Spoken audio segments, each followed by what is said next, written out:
राधा राधा राधा राधा राधा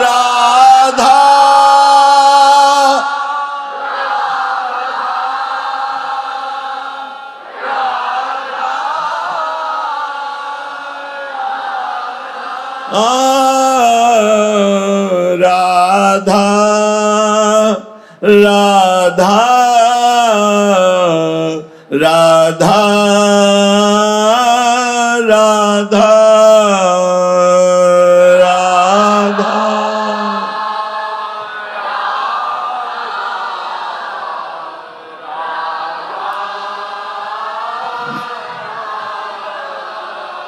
श्री राधा वल्लभ लाल की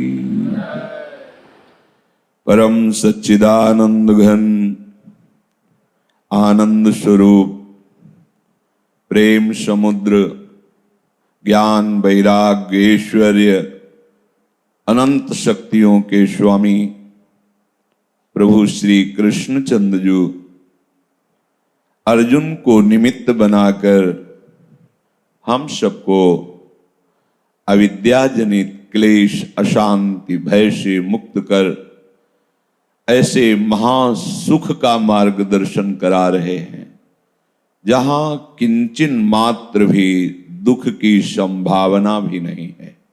अपार आनंद समुद्र है प्रभु। अगर वो अपना परिचय न दें तो कोई भी उनका परिचय नहीं जान सकता। जब वो जनाना चाहते हैं तो आचार्य स्वरूप से गुरुदेव स्वरूप से प्रेमी महापुरुष जनों के रूप में या स्वयं अवतार लेकर प्रभु अपना परिचय बताते हैं। पीछे चर्चा चल रही थी। प्रभु ने कहा कि तुमको तीनों गुणों से परे होना पड़ेगा। जो चरम सुख है वो त्रिगुणातीत है। तिनके से लेकर ब्रह्मलोक तक सब त्रिगुणात्मिका माया का बनाया हुआ ये जादू जैसा खेल है। शास्त्र कुछ भागों में सकाम भाव का भी वर्णन करते हैं, वेद। इसलिए प्रभु ने कहा जहां सकाम भाव का वर्णन है, लोक लोकांतरों के सुखों की व्याख्या है, छोड़ो इसे। यदि मेरे सुख को प्राप्त करना चाहते हो तो त्रैगुण्य विषया वेदा निस्त्रैगुण्य भवार्जुन। अर्जुन, वेद भी तीनों गुणों का वर्णन करते हैं, तो तुम त्रिगुणातीत बनो, वेदातीत बनो, तभी हमारे प्रेम को प्राप्त होगे। नित्य सत्वस्थो, सब जगह अपने प्रभु को देखो, अपने आराध्य देव को देखो। किंचन मात्र तुम योगक्षेम की चिंता मत करो। तुम्हारे हृदय में किसी भी तरह का भय नहीं रह जाना चाहिए, क्योंकि तुम्हारा जो स्वरूप है आत्मवान बनो। अर्थात तुम्हारा जो स्वरूप है वो भय रहित है, कष्ट रहित है, सुख स्वरूप है। वो उसमें परिवर्तन नहीं लाया जा सकता किसी मंत्र के द्वारा, किसी औषधि के द्वारा या किसी अस्त्र शस्त्र के द्वारा। इसलिए आत्मवान बनो, योगक्षेम की परवाह मत करो, सब जगह अपने प्रभु को देखने का अभ्यास करो और त्रिगुणात्मिका माया पर विजय प्राप्त करके जो वेदों का इशारा है, जहां वो कहते हैं नेति नेति नहीं, इतना ही नहीं रहे, इतना ही नहीं और आगे, वो मैं हूं, मेरे में प्रीति करो। जो मेरे इस इशारे को समझ जाएगा तो ऐसा तृप्त हो जाएगा कि उसे फिर कुछ और आवश्यकता नहीं पड़ेगी।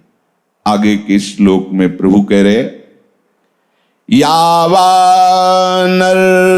उदपाने सर्वतः संप्लुतोदके तावान् सर्वेषु वेदेषु ब्राह्मणस्य विजानतः।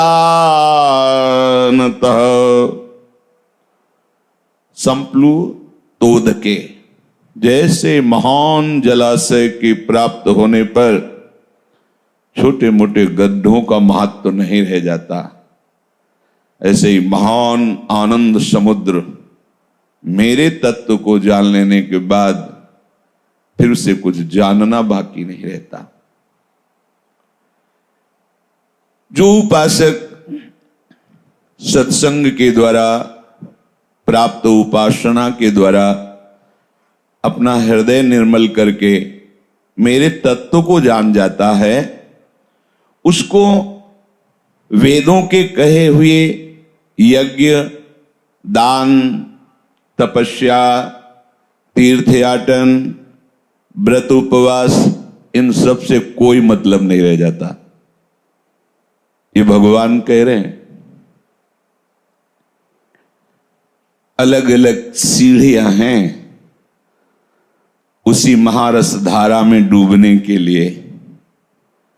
जहां जैसी भावना कर ली वहां वैसा अनुभव करा दिया प्रभु ने।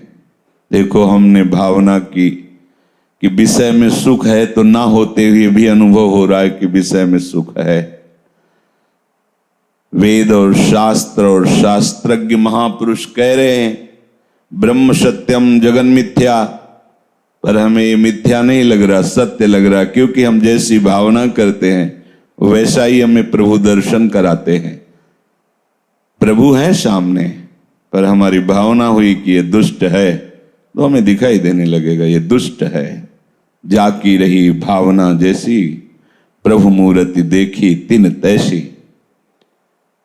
पर जो प्रेम है वो तुम्हारी इन भावनाओं से परे है।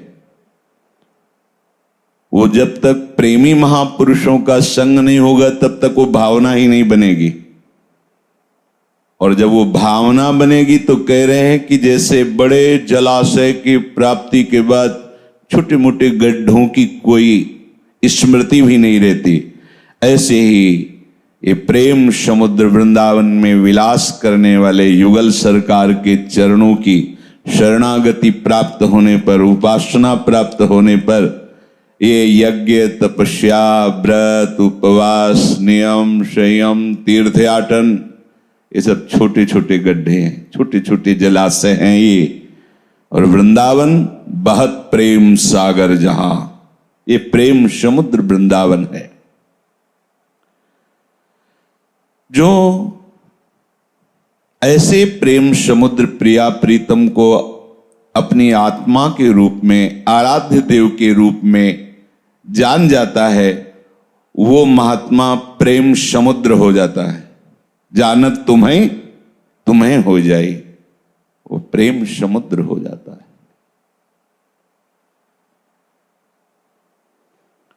उसके भाव को कोई थाह नहीं ले सकता। जैसे समुद्र की कोई थाह नहीं, ऐसे उस प्रेमी महान रसिक की कोई थाह नहीं ले सकता कि है क्या, कितना है, नहीं ले सकता। उसके सामने कितने भी लुभावने भोग आ जाएं, उसका मन कभी चलायमान नहीं होगा। और उसके सामने कितनी भी भयानक परिस्थिति आ जाए, वो कभी शोक ग्रसित नहीं होगा। ये पहचान है कि वो प्रेम समुद्र में अवगाहन कर चुका है, ये पहचान है। अर्थात कोई भी द्वंद्व उसको विचलित नहीं कर सकता, क्योंकि द्वंद्वों की पहुंच के ऊपर उसकी स्थिति है। उस महान तत्व को जानने वाला वेद शास्त्रों के भाव को समझकर प्राप्त हो गया, अब उसकी जरूरत नहीं।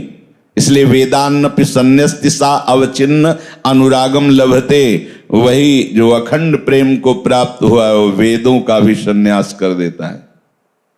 अर्थात वेदों के ऊपर जो रस है, वेदातीत रस, उसको वो प्राप्त हो गया तो वेद भी नमस्कार करके उसे कहते हैं आप हमसे आगे निकल गए।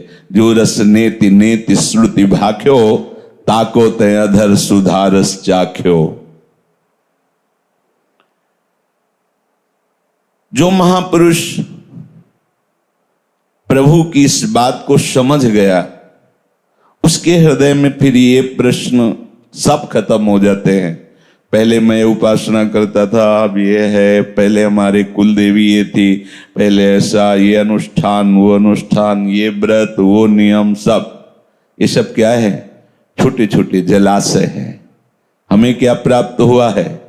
प्रेम समुद्र। अब लौटकर उन जलाशयों की तरफ कौन स्मृति करे?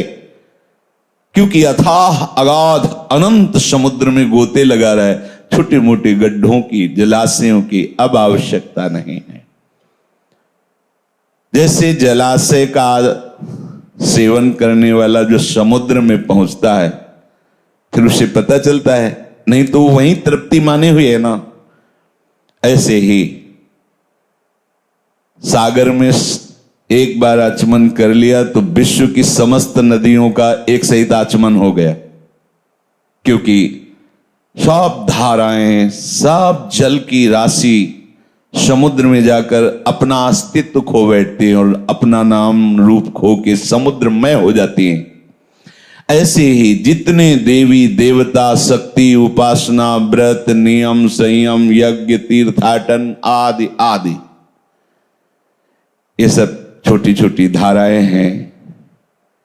इनका भी प्रयास यही रहता है कि निष्काम होकर प्रभु को जानो। व्रत, नियम, संयम, उपवास, तीर्थयाटन, शास्त्र, स्वाध्याय, इन सब का इशारा होता है कि इतना ही नहीं, आगे बढ़ो, आगे बढ़ो। जहां से हमारा प्रादुर्भाव हुआ है वहां पहुंचो। तो सबके मूल हैं प्रभु। मूल में जैसे जल चढ़ाने से पूरे वृक्ष को तृप्ति मिलती है, ऐसे प्रभु श्री कृष्ण के चरणों का आराधन अनंत ब्रह्मांड के छोटे बड़े ईश्वर कोटि के सब का पूजन हो जाता है, सबका। जैसे समुद्र का आचमन करने पर सब नदियों का एक साथ आचमन हो जाता है, जैसे मूल में जल चढ़ाने से संपूर्ण वृक्ष को तृप्ति मिलती है, ऐसे प्रभु श्री कृष्ण की आराधना से संपूर्ण चराचर जगत की उपासना हो जाती। फिर अलग से डाल पत्तों में जल छिड़कने की जरूरत नहीं, जब मूल में आपने जल अर्पित कर दिया। राधा वल्लभ ध्याय के और ध्याये कौन, ब्यास ही देत बने नहीं बरी बरी प्रतिलोन। जैसे बरी जो पकौड़ी होती है, उसको बनाने के लिए अलग अलग पकौड़ी में नमक नहीं डाला जाता, फेंट में ही डाल दिया गया, सब में पहुंच गया। ऐसे एकमात्र वृंदावन बिहारी बिहारिणी जी की आराधना से चराचर जगत की आराधना हो जाती है। उसको ऐसे भाव में समझो जैसे समुद्र का अवगाहन करने पर फिर कहीं और किसी की स्मृति भी नहीं रह जाती, क्योंकि सब जल घूम घूम कर उसी समुद्र में आते हैं, समुद्र से ही प्रकट होते, समुद्र में ही लय हो जाते हैं। ताप के द्वारा सूर्य रश्मि, सूर्य किरणें समुद्र से जल को लेती, खींचती हैं और वही वर्षा करके सरोवर और नदी आदि में प्रवाहित होकर फिर उसी समुद्र में ही पहुंच जाती है। जो इन प्रभु के चरणों की उपासना करता है वो तीनों गुणों से रहित हो जाता है। जो इन प्रभु की उपासना करता है कोई द्वंद्व भी उसको स्पर्श नहीं कर सकता, इसलिए वो निर्द्वंद हो जाता है। जो इन प्रभु की उपासना करता है वो इतना बेपरवाह हो जाता है कि उसे अपने योग क्षेम की चिंता नहीं रह जाती। सारा भार अखिल लोकों की चूड़ामणि प्रभु स्वयं ले लेते हैं। प्रभु कहते हैं तेषामहं समुद्धरता मृत्यु संसार सागरात, मैं उसका उद्धार करता हूं। योगक्षेमं वहाम्यहम्, मैं उसके योगक्षेम का वहन करता हूं। अहम त्वाम सर्व पापेभ्यो मोक्षयिष्यामि मा शुचा, मैं तुम्हें निष्पाप करके पवित्र करता। विश्वास करो प्रभु के इन वचनों में, वो बेपरवाह हो जाता है।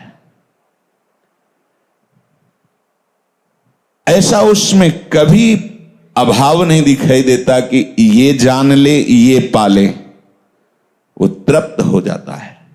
देवर्षि नारद जी इसी भाव को, कि जैसे बड़े जल राशि के प्राप्त होने पर छोटे छोटे सरोवरों की गड्ढों की याद नहीं आती, ऐसे यल्लब्ध्वा पुमान् सिद्धो भवति, अमृतो भवति, तृप्तो भवति।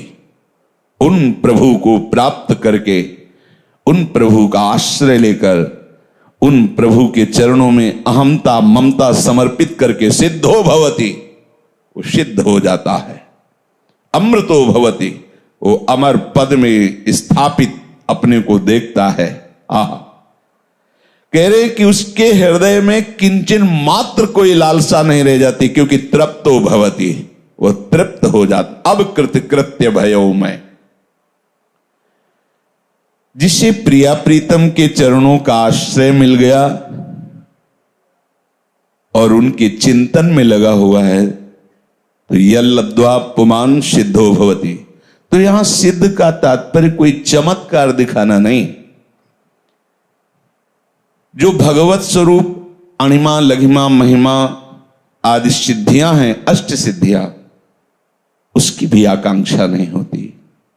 प्रभु देते हैं, अनमांगे देते हैं, अनचाहे देते हैं इन सिद्धियों को, पर वो दीमानम न गृह्णन्ति, प्रभु के देने पर भी वो स्वीकार नहीं कर, नहीं चाहिए मुझे ये, क्या चाहिए? भगवान कह रहे मत सेवनम बिना, मेरे सेवा के सिवा वो इन सिद्धियों को भी नहीं, मुझे आपकी सेवा चाहिए। यही तो है हमारी लालसा। आठों पहर हम प्रिया प्रीतम को दुलार करते रहे, सेवा के द्वारा सुख पहुंचाते रहे, उनकी मंद मुस्कान जनित अमृत वर्षा का हम अवगाहन करते रहे, भींजते रहे उस कृपा कटाक्ष में, किशोरी किशोर के कृपा कटाक्ष में भींजते रहे। अन्य सिद्धियों की बात क्या, भगवत स्वरूप जो अष्ट सिद्धियां हैं उनको भी प्रेमी जन बिल्कुल स्वीकार नहीं करते। तो यहां किस सिद्धि की बात कर रहे हैं? मन मन की रुचि जानि नेह विधि अनुसर है। प्रियाजू के मन में क्या है, लालजू के मन में क्या है? आज तक बड़े बड़े सिद्ध हुए हैं, पर वो जीवों के मन की बात जाने हैं, श्री कृष्ण के मन में क्या चल रहा है ये किसी के बस की बात नहीं है। क्योंकि बड़े बड़े पवित्र मन वाले महापुरुष जन जब ध्यान धरते हैं तो मुनि मन ध्यान धरत नहीं पावत। इनका पवित्र मन प्रभु को ध्यान में नहीं ला पाता, तो प्रभु के मन में क्या चल रहा है कैसे जानेंगे? यो ब्रह्म रुद्र शुक नारद भीष्म मुख्य ही रालक्षितो न सहसा पुरुषस्य तस्य। ये अपने ध्यान में सहसा इनको नहीं ला पाते, फिर इनके मन में क्या चल रहा है ये कैसे जान पाएंगे? और यहां मन मन की रुचि जानि नेह विधि अनुसर है। जो प्रिया प्रीतम के चरण आसक्त चित्त वाले उपासक है, प्रिया प्रीतम के मन में क्या चल रहा है, कैसे उनको सुख पहुंचावे, वो नेह विधान करते हैं। प्रिया प्रीतम नहीं, प्रिया प्रीतम की जो सखिया है, रसिक जन है, वो उनके सुख का प्रेम विधान करते हैं। ये सिद्धि कहीं नहीं। यल्लब्ध्वा पुमान् सिद्धो भवति, जिसकी मन में, जिसकी दृष्टि में प्रिया प्रीतम हर समय बसे हुए हैं, उनसे बात करता है, वो उनकी सेवा करता है, उनके साथ खेलता है, कैसे इस तभी अमृतो भवति, वो अमृत स्वरूप हो जाता है। लीलामृत, चरणामृत, नामामृत, धामामृत का पान करके वो स्वयं अमृत हो जाता है। ये तभी संभव है जब और कहीं चित्त न लगे, केवल इन्हीं में चित्त लगे। बस खास बात है इतनी। यहां और किसी साधन पक्ष की चर्चा नहीं कर रहे, चित्त की बात है। जब हमारा चित्त चिंतन में चित्त चोर के लगा होता है, सब कुछ प्राप्त हो जाता है। चित्त चिंतन में वही लगता है जहां महत्व बुद्धि होती है, जहां सुख बुद्धि होती है, जहां अपनापन होता है। अभी शरीर और शरीर संबंधी भोग और शरीर संबंधी रिश्ते नातेदारों में हमारा अपनापन है, भोगों में महत्व बुद्धि है, संग्रह करना अच्छा लगता है, तो हमारा चित्त इसी का चिंतन करता है। और अगर हमारी ममता हो जाए प्यारे जू से, और हमारा सुख का केंद्र हो इनका नाम, इनका रूप, इनकी लीला, इनका गुण, इनका धाम, तो चित्त हटने का कोई सवाल ही नहीं। कैसे चित्त हटेगा जब ये स्वीकृत हो चुका है कि सुख समुद्र प्रिया प्रीतम है, हमारे अपने प्रिया प्रीतम है, हमारे जीवन, हमारे प्राण धन श्यामा श्याम है। अब कह दे हमारा भजन नहीं बनता तो और बनता क्या है फिर? इसका मतलब अभी आपने अपने प्राण धन श्यामा श्याम को नहीं माना।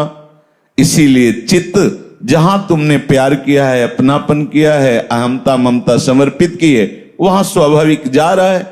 इसमें शिकायत की क्या जरूरत है? हटाइए अहमता ममता और लाइए श्री जी के चरणों में, फिर देखिए भजन करना थोड़ी पड़ेगा। काम ही नारी प्यारी जिमी, लोभी जिम प्रिय दाम। आहा, ऐसे रसिक अनन्य के प्रिय श्यामा श्याम, श्यामा श्याम ऐसे प्यारे लोग। चित्त लगाना थोड़ी पड़ता है, चित्त तो चुरा लिया गया है।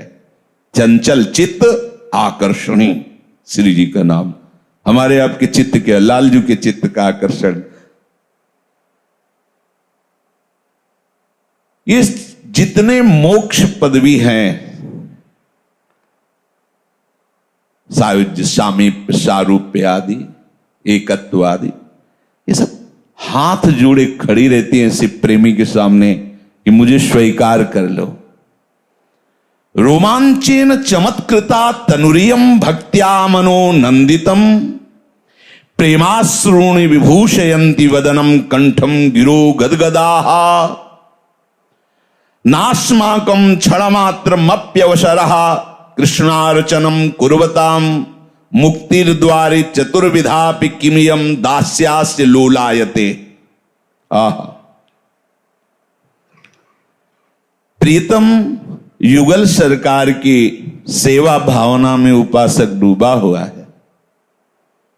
रोमांच हो रहा है, बार बार कंपायमान शरीर हो रहा, जैसे अति शीतलता में होता है। ये प्रेम का प्रकाश हो रहा है। प्रगटित प्रेम प्रकाशम तो सकल जंतु शिशिरीकृत चित्तम। बार बार वो अपने शरीर को थामना चाहता पर वो कांप रहा है। रोमांचन चमत्कृता, एक अद्भुत चमत्कार, कंपायमान शरीर हो रहा है, रोमांच।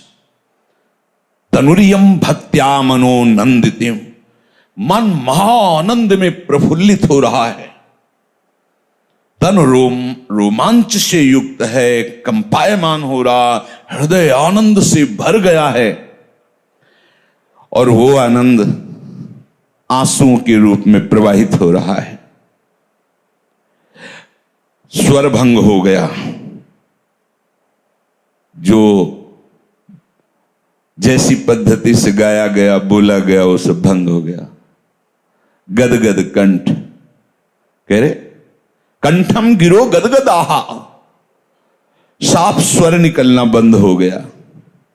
प्रेमाश्रु विभूषयंती वदनम, आह कैसा मुखार बिंदु अब दर्शनीय शोभायुक्त हो गया। प्रभु के प्रेमाश्रुओं से कपोल भींगे हुए हैं। रोम रोम पुलकित हो रहा, हृदय आनंद की बाढ़ से युक्त है। अब उसे कहीं कोई लुभायमान कर सके? बोले नास्माकम क्षण मात्र मप्यवसरः, अब तो एक क्षण के लिए भी कोई अवसर ही नहीं कि कुछ और सोच सके। पर पता नहीं ये दरवाजे पर क्यों सब मोक्ष हाथ जोड़े खड़े कि मुझे स्वीकार कर लो। आहा, मुक्तिर द्वारी चतुर्विधापि किमियम दास्यास्य लोलायते, वो मेरी दासता को स्वीकार करने के लिए मोक्ष सारूप्यशामी प्रसारिष्ट एकत्वादि, ये हाथ जोड़े खड़े कि मुझे स्वीकार कर लो। यह है प्रिया प्रीतम के चरणों की उपासना।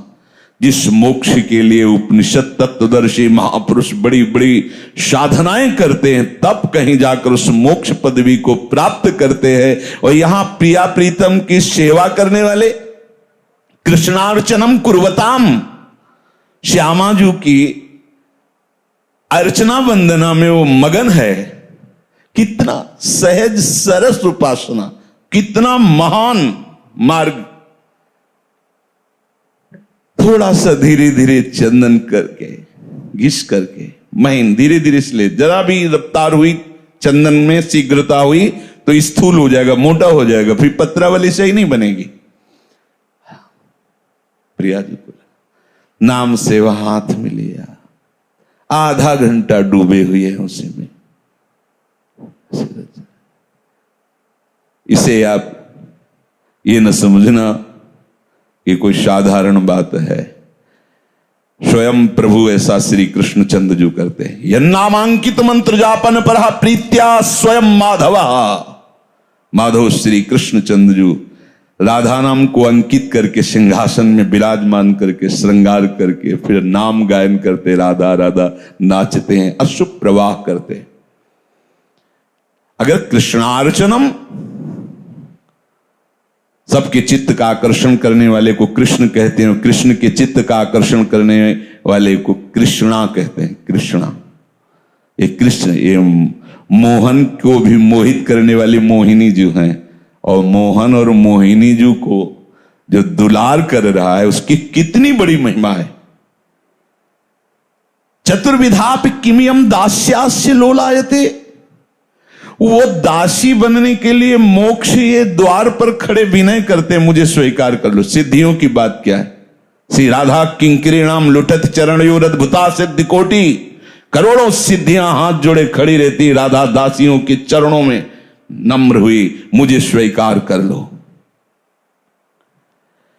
अगर भक्त किसी भी सिद्धि या मुक्ति को स्वीकार कर ले तो ये मुक्ति और सिद्धियां अपना सौभाग्य मानती हैं, पर वो दी मानम न गृहणंत, उनके हृदय में इसका महत्व ही नहीं। न पारमेष्ठ्यम न महेंद्रधिष्ण्यम न सार्वभौमम न रसाधिपत्यम। देखो देखो, विचार करो, प्रिया प्रीतम की सेवा में कैसी सिद्धि प्राप्त होती है। कह रहे हैं न पारमेष्ठ्यम न महेंद्रधिष्ण्यम न सार्वभौमम न रसाधिपत्यम न योग सिद्धि रपुनर्भवम वा मयि अर्पितात्मे क्षति मद विनान्यात्। जिन्होंने अपने चित्त को मेरे में लगा दिया है, वो मेरे सिवा ना तो परमेष्ठी पद, न पारमेष्ठम, वो ब्रह्मा का पद भी नहीं चाहते, न महेंद्रधिष्णम, देवराज इंद्र का पद भी नहीं चाहते, न सार्वभौमम, वो पृथ्वी का सम्राट पद भी नहीं चाहते, न रसाधिपत्यम, वो जो नीचे के लोकों में रसातल आदि में हैं, वो सुखों को भी नहीं चाहते। न योग सिद्धि, वो योग की सिद्धियां भी नहीं चाहते। अपनर्भवम वा, वो मोक्ष भी नहीं चाहते। क्यों? क्योंकि उन्होंने चित्त मेरे में जोड़ दिया है। लोक लोकांतरों का आधिपत्य जो बड़े बड़ों को लुभायमान करता है, नहीं चाहिए। कैसी तृप्ति हुई? देवर्षि नारद जी क्या करे? तृप्तो भवति, नहीं चाहिए नहीं चाहिए नहीं चाहिए, क्या कुछ नहीं चाहिए। और जाहि न चाहे कबों कछ, तुम सन सहज स्नेह तो बसो निरंतर तासुर सोराउर निजगे। प्रिया प्रीतम अपना निजी घर मानकर उस हृदय में खेलते रहते हैं। हृदय रूपी निकुंज में श्यामा श्याम का नित्य विहार प्रकाशित हो जाता है। यत् प्राप्य न किंचित वांछति न सोचति न द्वेष्टि न रमते नोत्साही भवति। उस महान प्रेम जलराशि को प्राप्त करने के बाद कह रहे हैं यत् प्राप्य न किंचित वांछति। जैसे छोटे मोटे गड्ढों की याद नहीं आती, जो जलाशय को प्राप्त कर ले, उस ऐसे ही जब आनंद समुद्र की अवगाहन वृत्ति हृदय में उदय होती है फिर यत् प्राप्य न किंचित वांछति, कोई भी चाह नहीं रह जाती। ये चाह ही बंधन है। भगवान ने आगे कहा, ब्रह्मभूता प्रसन्नात्मा न सोचते न कांक्षते। ये स्थिति है। अगर कोई शोक है, कोई चाह है, तो अभी अनुभव नहीं हुआ है। यत् प्राप्य न किंचित वांछति, कुछ भी चाह नहीं रह जाती। क्या चाह? जिन सुखों की खोज कर रहा था भोगों में, वो तो विवेक के द्वारा ही हरण कर लिया गया। विवेक जागृत हुआ, अब साफ मलवत नजर आता है। कहीं किंचन मात्र कोई राग नहीं रह जाता किसी भी भोग में। या ज्ञान के कारण ऐसा लगता है जैसे नाली में पड़ा हुआ शराब पिए हुए अपने को बादशाह जैसा महसूस करता है, लेकिन दूसरे जिनके नशा नहीं है वो देखते हैं कि कितनी इसकी दुर्दशा है। ऐसे ही जो मोह मदिरा का पान किए हुए भोगों में अपने को बड़ा सुख का अनुभव करते हैं, तो जिनका मोह नष्ट हो गया वो विवेकी जन देखते हैं कैसा जीवन नष्ट कर रहा है। जब हमारे हृदय में सुख की चाह थी तो भगवत कृपा से विवेक जागृत हुआ और सुख जिधर है उधर मोड़ दिया। अब जब यत् प्राप्य, जब उस महासुख की वृत्ति हृदय में प्रकाशित हो गई, एक एक वृत्ति मुरारी पादार्पित चित्त वृत्ति, यही है महासुख। सा वै मनः कृष्ण पदारविंदयो, यही महासुख है। अब क्या चाहे वो, क्योंकि इस चाह ने सब चाह को मिटा दिया। ब्रह्मादि के भोग सब विषम लागत ताई, नारायण ब्रज चंद की लगन लगी है जाए। अभी लगन ने ही सब भस्म कर दिया। लगन से ऐसी अगन प्रकट हुई, सब भस्म हो गया, फिर हो गया मगन। और मगन क्या करता है? नाचता है, गाता है, रोता है, हंसता है, उसे कोई बाह्य शुद्धि नहीं रहती। इस प्रेम राशि के प्राप्त होने पर वो प्रेमी ऐसी वस्तु पा लेता है जिससे सारी की सारी चाह भस्म हो जाती है, इच्छाएं नष्ट हो जाती है। प्रेम, ऐश्वर्य, सौंदर्य, बल, यश, ज्ञान, वैराग्य, सब कुछ उसके हृदय में स्वाभाविक जागृत हो जाता है। जिसने एक एक वृत्ति में प्रभु का चिंतन प्रारंभ कर दिया। बात को पकड़िए। इसलिए हमारे रस सिद्धांत में जय घोष किया गया है, रसिक अनन्य निशान बजायो एक श्याम श्यामा पद प्रीति। ज्ञान धर्म व्रत कर्म जिते सब काहू में नहीं मोहि प्रतीति। रसिक अनन्य निशान बजायो एक श्याम श्यामा पद प्रीति। श्री हरिवंश चरण निज सेवक बिचले नहीं छाणी रस रीति। श्री हरिवंश धर्म प्रगट निपट के ताकि उपमा को नहीं। श्यामा श्याम के चरणों की उपासना से बढ़कर कोई उपासना नहीं। मोक्ष कामी जन जिस सिद्धांत को स्वीकार करके अपने स्वरूप बोध मोक्ष में स्थित होते हैं, उसे ही मोक्ष पद कहते हैं। जो स्थूल सूक्ष्म कारण तीनों शरीरों से राग रहित होकर अपने स्वरूप में स्थित हो गया है, अपने आप से अपने आप में स्थित है, वो तो मोक्ष भी सुना दरवाजे पर उपासक के खड़ा हुआ प्रार्थना करता रहता है कि मुझे स्वीकार कर लो। घर घर भटकत मुक्ति बावरी कमलहि को बतरावे, जो पे वृंदावन रस भावे। हरिराम व्यास जी कहते हैं। बड़े बड़े भोगी और त्यागी दोनों जिस ईश्वरी के लिए ललचाते रहते हैं, श्यामा श्याम के उपासक के चरणों में अनचाहे ढंग से वो आकर के स्थित हो जाता है। बस समझना है, बार बार आपको ये बात बैठालनी है, श्यामा श्याम के सिवा हमारी पूर्ति कहीं नहीं होने वाली। ये हमारा जो भिखमंगा स्वभाव है, थोड़ी थोड़ी देर में चाह, इच्छाएं, वासनाएं, कितने बड़े भिखारी हम हैं। कभी चैन से, अरे ये वैरागी जन तो कुछ मिनट के लिए भिक्षुक बनते हैं, जे ही माधुकरी मांगी पाया बादशाह हो गए, अब कोई इच्छा ले। वो भी आचार्य चरणों की, गुरुजनों की आज्ञा होती, भिक्षा औषधम, भिक्षा रूपी औषधि का सेवन करो। उनको आप लोग कहते हैं भिक्षुक हैं, भिखारी। आप जरा लौट कर अपने हृदय में देखिए, तुम्हारी झोली तो ऐसी है जो आज तक नहीं भरी, और मांग प्रतिपल बढ़ती ही जा रही। कितने बड़े भिखारी हो, रात दिन ये मिल जाए, ये मिल जाए, इतना मिल जाए, इतना मिल जाए, उतना भी मिल गया तो और मिल जाए, और बढ़ता चला जा रहा है।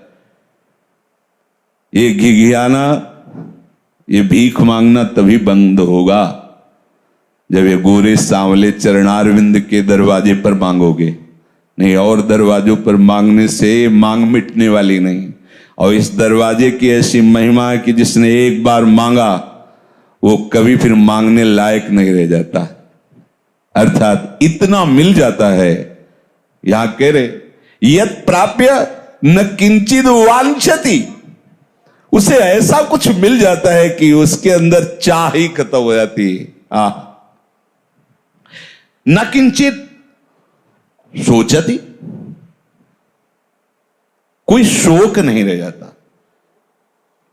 चाहे शरीर रोग से ग्रसित हो जाए या स्वस्थ रहे, परिवार सब नष्ट हो जाए या सब बढ़िया स्वस्थ सुखपूर्वक रहे, समाज उसकी निंदा करे या समाज उसे नमस्कार करे, उसके हृदय में शोक नहीं होता। क्यों?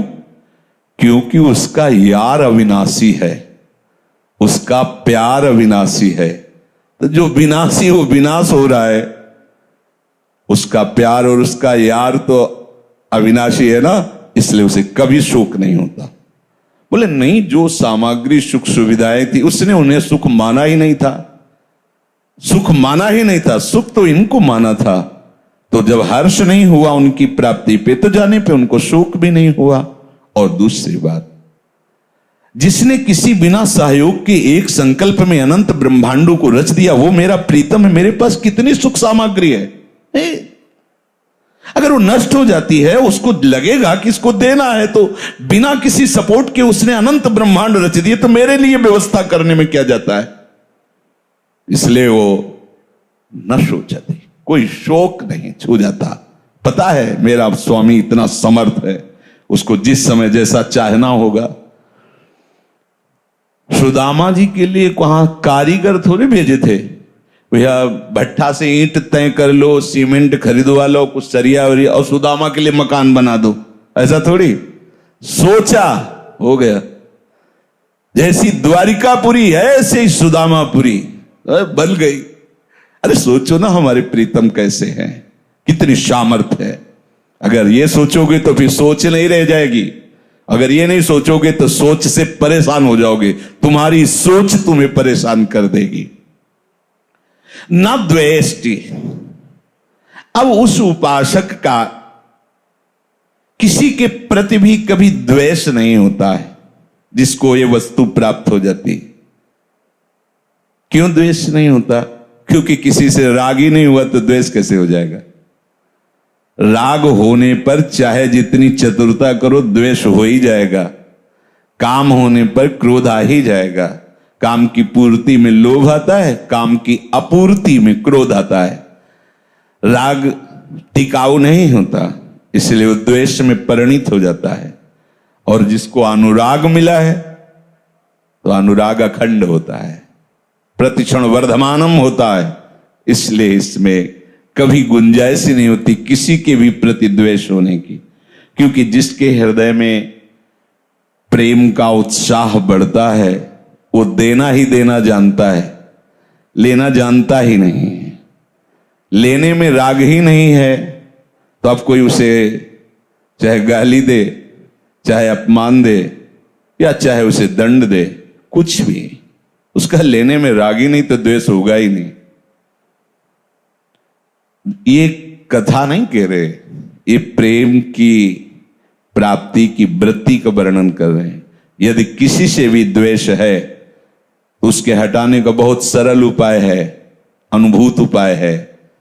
जब दृष्टि में पड़े तो उसके चरणों में हाथ जोड़कर प्रणाम करो, अपने आप द्वेष खत्म हो जाएगा। ये अनुभव की बात कह रहे हैं, दूसरा कोई उपाय नहीं। सामने चाहे वो स्त्री हो चाहे पुरुष हो, कोई भी जड़ चैतन्य जिससे आपको द्वेष हो उसे प्रणाम करो। प्रभु मैं जान नहीं पा रहा आप इस स्वरूप, बिल्कुल जड़ से द्वेष खत्म हो जाएगा और काल व्यतीत होने पर वो आपके अनुकूल भी हो जाएगा। अगर ये द्वेष बना रहा तो प्रेम मार्ग बाधित रहेगा, अबाध प्रेम मार्ग नहीं रह पाएगा। जिस मार्ग में श्यामा श्याम के चल रहे हो, द्वेष किसी से नहीं होना। और न रमते, अब वो प्रिया प्रीतम के सिवा कहीं एक क्षण भी उसे कुछ अच्छा नहीं लगता।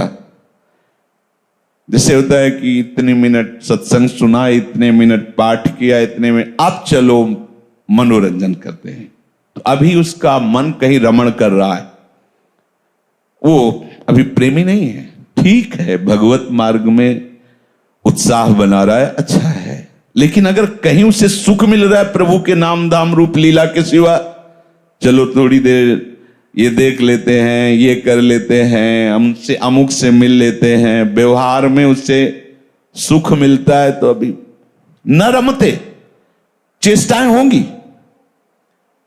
वो व्यवहार में आपको एक संसारी जैसा नौकरी करते हुए दिखाई देगा, परिवार का पोषण करते हुए दिखाई देगा, लेकिन न रमते।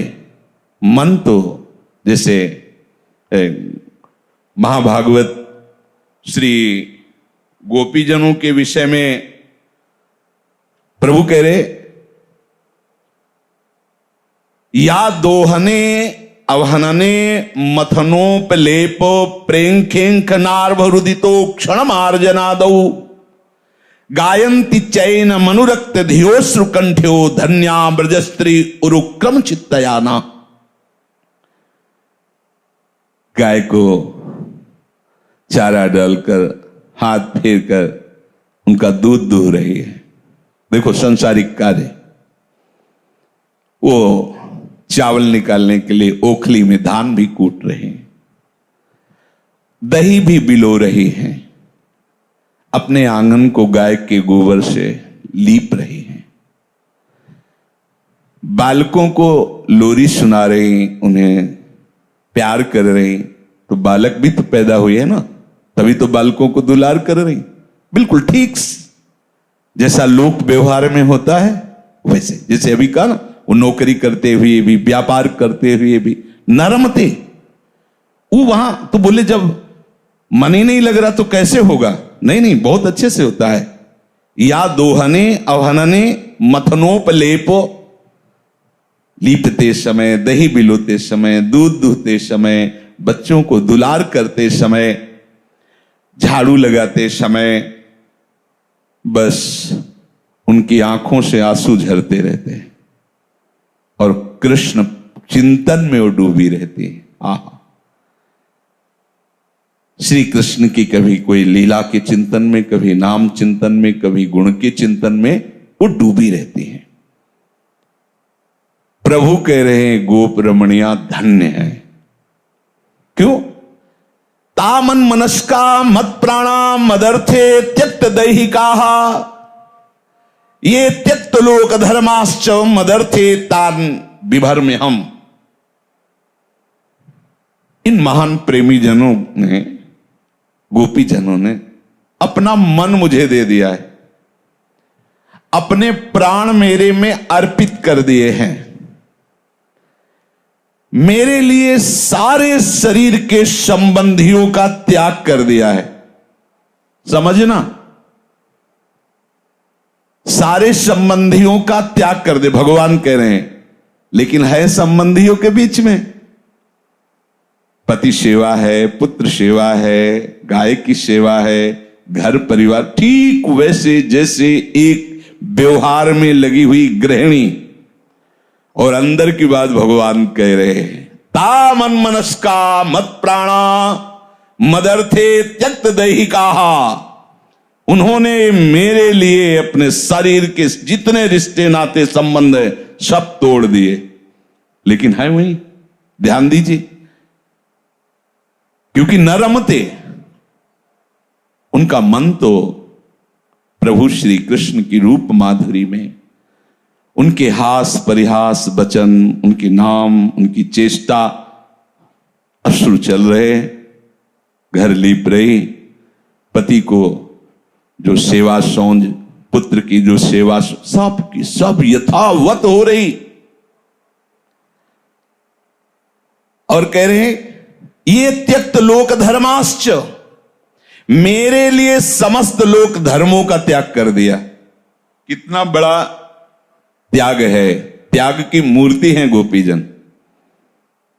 एक लंगोटी लगा के गुफा में बैठना, त्याग शब्द से हमें ऐसा ही झलकता है, मतलब त्याग, एक लंगोटी लगा ली, गुफा में बैठा हुआ है। लेकिन जो गुफा का सेवन करने वाले त्यागी परमहंस हैं, वो इनकी वंदना कर रहे। श्री सुखदेव जी जैसा कोई परमहंस होगा और वही तो गान कर रहे। विचार कीजिए, उद्धव जी जैसा कोई भक्त और ज्ञानी हो सकता है?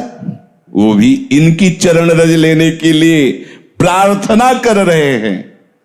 मतलब समझिए आप, गोपी जनों का त्याग क्या है। ये ब्रज के जो प्रेम की बात है, उसमें कैसा त्याग चाहिए। फिर ये रंग आगे बढ़ता है निकुंज की तरफ। मन, प्राण, तन, तन के संबंध और तन के समस्त भोग विलास और समस्त धर्म सब प्रभु को। और प्रभु कह रहे हैं, कोई दूसरा नहीं कह रहा, प्रभु कह रहे ता मन मनस्का मत प्राणा मदर्थे त्यक्त दैहिका, ये त्यक्त लोक धर्माश्च मदर्थे तान विभर्म्य हम। देखो, बंसी बजी, न रमते की स्थिति देखो।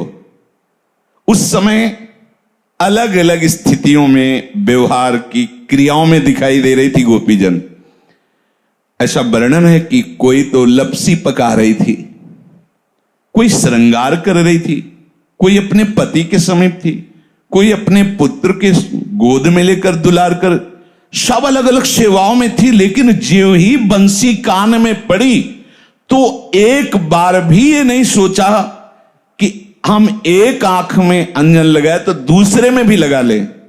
जो जैसी उसी स्थिति में भाग पड़ी, क्योंकि नरम थे, इसमें वो रमण नहीं कर रही थी, सेवाएं सब हो रही थी सांगोपांग, लेकिन रमण कहां हो रहा था? प्रभु के नाम रूप लीला में। प्रभु कह रहे कि इन्होंने अपना मन, बार बार इसलिए कह रहे कि यही हमें करना है, हमारे लिए अब दुर्लभ कुछ नहीं है, क्योंकि हम उसी रज में बैठे हैं जिस रज की महिमा के लिए उद्धव और शिव सनकादि भी याचना करते हैं। जो रज शिव सनकादिक याचत, ये बंदे नंद ब्रजस्त्रीणाम पाद रेणुमभीक्षण सा। संपूर्ण ब्रजमंडल महामहिम अनंत ब्रह्मांडों द्वारा पूजनी और वंदनी है। ये ब्रह्मा का रचा हुआ नहीं है। सब कुछ बदल जाए लेकिन रज रानी थोड़ी बदल सकते हैं, गिरिराज महाराज थोड़ी बदल सकते हैं। यहां का वायुमंडल, यहां का प्रभाव थोड़ी बदल सकता है। माना कल यहां लता थी, आज यहां बिल्डिंग है, लेकिन यहां का वायुमंडल, किसी की सामर्थ्य यहां का वायुमंडल बदल सके? क्योंकि ये वायुमंडल प्रिया प्रीतम के घर का है, ये प्रकृति का नहीं है। प्रकृति परिवर्तनशील है, ये परिवर्तनशील नहीं, ये कालातीत धाम है। अपना मन, अपना प्राण और अपने शरीर के सारे भोग और शरीर के सारे संबंधी और सब धर्म मेरे लिए इन्होंने त्याग कर दिया है। ये मेरे में अनुरक्त हैं, प्रभु स्वयं कह रहे हैं। और जितनी जितनी मांग प्रभु की वो सब यही है। मच्चित्ता मदगत प्राणा, प्रभु कह रहे मेरे को प्राण वाले बनो, मेरे चित्त वाले। मन मना भव मद भक्तो, जो जो मांग कर रहे, सर्वधर्मान परित्यज्य मामेकम, वो सब आप देख लीजिए। इस श्लोक में स्वयं प्रभु कह रहे कि गोपीजनों में सब विराजमान है। मयिताः प्रेयसाम, मैं उन्हें बहुत प्यार करता हूं और वो मुझे बहुत प्यार करते हैं। कौन? जिन्होंने अपने तन मन प्राण सब समर्पित कर दिए, मैं उन्हें बहुत प्यार करता हूं। और प्रभु के प्यार, इस शब्द को समझिए, मैं उन्हें बहुत प्यार करता हूं। तो यही काल है, यही महाकाल है, यही मृत्यु है, यही भय है, यही सब तेज है, यही शक्ति है। अर्थात अब अनंत ब्रह्मांडों में कोई ऐसा नहीं है जो विरोध पैदा कर सके, क्योंकि मूल से प्यार आ गया। अब जो हमारा जन्म जन्म से प्यासा हृदय चाह रहा था कि कोई मुझे प्यार करे, वो इन्हीं से चाह रहा था, पर भूल से बाहर होता चला गया। अब भूल को मिटा दो अवश्य। इसीलिए का सब धर्म, क्योंकि ऐसा लगता है हमारा धर्म है, हम ये ऐसा ऐसा कर्तव्य है हमारा धर्म। इसलिए प्रभु कहते धर्म के भी फंदे में मत फंसो, आओ परम धर्म में। त्यज लोक धर्मान, लोक धर्म का त्याग करो, सर्वधर्मान परित्यज, आओ मेरी शरण में। ये वृंदावन धाम है, यहां और किसी धर्म की गुंजाइश नहीं, यहां एकमात्र प्रेम धर्म गरजता है, दूसरा नहीं। इनका परम प्रिय मैं हूं, तो मैं इनको बहुत प्यार करता हूं, ये परम प्रिय है मेरी। उद्धव से कह रहे निजांगम पिया गोप्यो ममेति समुपासते ताभ्य परम नमे निगूढ़ प्रेम भाजनम। ये निगूढ़ प्रेम भाजन गोपीजन है, ये अंग सजाती है तो मेरे लिए। आहा, निजांगम पिया गोप्यो ममेति समुपासते, इनकी प्रत्येक चेष्टा होती है मेरे प्रभु प्रसन्न होंगे, मेरे प्रीतम प्रसन्न होंगे। सन्यास का स्वभाव था, दर्पण आदि न देखना, ऐसे रज लिया या भस्म लिया, ऐसे एक बार लगा लिया, शाम के लगाते ही नहीं थे। ऐसे गुरुदेव भगवान की कृपा से जब ये तिलक रचना मिली, एक बार सुबह लगा लिया, शाम के नहाते थे बस। ऐसे महाराज जी के नित्य दर्शन, सुबह सेवा, शाम के। ऐसे महाराज इनका तिलक क्यों नहीं लगाए? पूर्वाभ्यास है संन्यास से ऐसा कि तो उनका पूर्वाभ्यास यहां काम नहीं करेगा, यहां नया अभ्यास बनाना पड़ेगा। जब राधा वल्लभ जी के सामने तिलक लगा के जाया जाता है तो राधा वल्लभ जी बहुत प्रसन्न होते, जैसे सुहागवती अपना सौभाग्य श्रृंगार करती अपने पति की प्रसन्नता के लिए, ऐसे ही हम सब ये चंदन तिलक कंठी धारण करते हैं अपने आराध्य देव की प्रसन्न। तो वो दिन कभी ऐसा हो तो सूखी रज तत्काल लेके, ऐसे कभी एक सेकंड भी बिना तिलक के नहीं रहते। जैसे आते हैं सुबह, सबसे पहले तिलक होता है, सूखी रज से तिलक लगा करके ऐसे, फिर जब समय तो फिर ऐसे।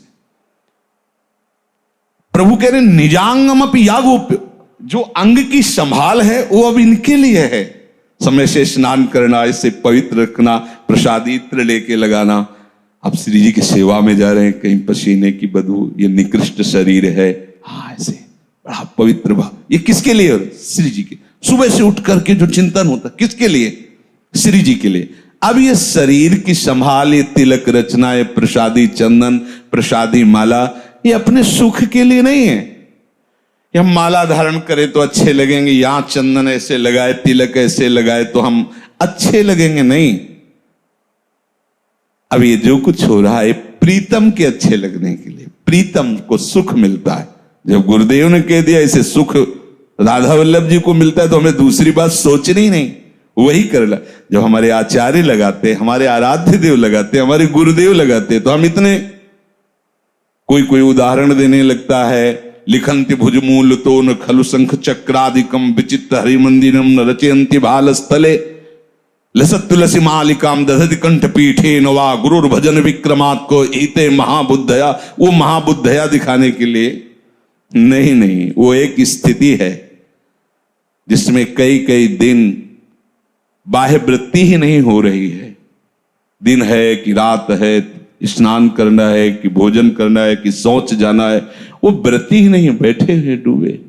अब कौन तिलक लगावे, कौन साज संभाल, वो बात अलग की है। जब तक वो स्थिति प्राप्त हो तब तक नाटक नहीं करना चाहिए। ये भक्ति है, नाटक नहीं करना चाहिए।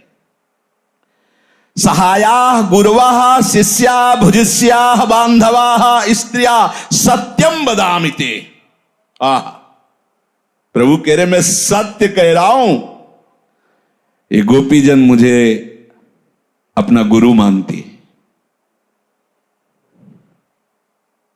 अपने को मेरा शिष्य मानती, मेरी दासी मानती, मेरे को अपना बंधु मानती, अपना प्रीतम मानती, अर्थात जितने संबंध वो सब मेरे से ही। मैं सत्य कहता हूं, मेरे सिवा इनका कोई नहीं। ये प्रभु बोल रहे, ये प्रभु बोल रहे, बलिहार है जिसका प्रमाण स्वयं प्रभु दे रहे हैं। बस यही, न रमते। हमें कहीं भी किसी भी वस्तु व्यक्ति स्थान में अपने प्रीतम के सिवा रमण नहीं करना। रमण होता है चिंतन, सुखपूर्वक चिंतन। ये मेरे भैया, ये मेरी भाभी, ये मेरे रिश्ते, ये मेरे नाते, ये मेरी वस्तु, ये मेरी संपत्ति, ये मेरा मकान, ये मेरी दुकान। तो एक सुख होता है ममता जनित, अहमता जनित। न रमते, कहां रमण करना है? कहते बोधयंता परस्परम कथयंत च माम नित्यम तुष्यंत च रमंत च। मेरी चर्चा करो, मेरे रूप चिंतन में, मेरे नाम चिंतन में, मेरे गुण चिंतन में रमण करो। भगवान आदेश कर रहे, मच्चित्ता मदगत प्राणा बोधयंता परस्परम कथयंत च माम नित्यम तुष्यंत च रमंत च। इसी में तुष्यंत च, भगवत चर्चा हो रही। अहो भाग्य, आज तृप्ति मिली है, प्रभु की चर्चा सुनने को मिल रही, उन्हीं की। अब ये सत्संग जो सुना, इसे कई बार अपने मन में चिंतन में लो। आज क्या सत्संग में हुआ, आज कौन सी प्रधान बात हमारे चित्त ने पकड़ी, बार बार उसका जो चिंतन हो रहा, स्वाद लिया, यही रमण हो रहा है। रमंति च, उसी में रमण कर रहा है। नोत्साही भवतु, प्रिया प्रीतम के सिवा और किसी की भी वृत्ति, चाहे वो पदार्थ की हो, चाहे व्यक्ति की हो, चाहे स्थान की हो, चाहे बैंक बैलेंस की हो, चाहे किसी की भी हो, वो उत्साही नहीं होता। हाँ ठीक, अरे अच्छा, इतना, ऐसा वैसा। बहुत बड़े जल राशि के प्राप्त होने पर छोटे मोटे गड्ढों की कोई महत्व बुद्धि नहीं रह जाती। ऐसे ही महासुख समुद्र प्रिया प्रीतम के चरणों का आश्रय और चिंतन होने वाले उपासक को कोई भी लोक लोकांतर की भोग सामग्री या कोई भी साधना के परिणाम स्वरूप सिद्धियां या कोई भी ऐश्वर्य अब उनको उत्साह प्रकट नहीं करते। या हमारे अंदर ये सिद्धि आ गई, उत्साहित हो गए, हमारे अंदर ये संपत्ति प्राप्त हो रही है, ये ना नोत्साही बहुत, क्योंकि इतनी महान वस्तु मिल गई, अब इसके आगे कुछ उत्साह ही नहीं रहता। बड़े से बड़े पद प्रतिष्ठा कीर्ति यश धूल दूषित लगते हैं। अपने हृदय को प्रिया प्रीतम के चरणारविंद में अनन्य भाव से समर्पित कर दो। यही महासुख समुद्र हैं और इन्हीं की प्राप्ति के बाद ये बात आएगी कि यत् प्राप्य न किंचित वांछति न सोचति न द्वेष्टि न रमते नोत्साही भवतु। श्री राधा वल्लभ लाल की।